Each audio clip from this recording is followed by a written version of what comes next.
اور اپنی اولاد کو مفلسی کے خوف سے قتل نہ کرنا، کیونکہ ان کو اور تم کو ہم ہی رزق دیتے ہیں۔ کچھ شک نہیں کہ ان کا مار ڈالنا بڑا سخت گناہ ہے، اور زنا کے پاس بھی نہ جانا کہ وہ بے حیائی ہے اور بری راہ ہے۔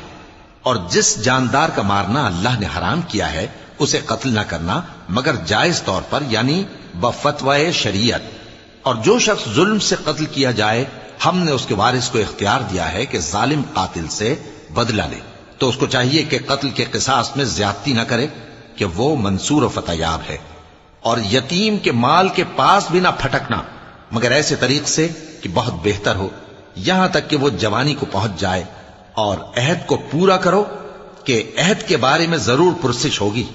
اور جب کوئی چیز ناپ کر دینے لگو تو پیمانہ پورا بھرا کرو، اور جب تول کر دو تو ترازو سیدھی رکھ کر تولا کرو۔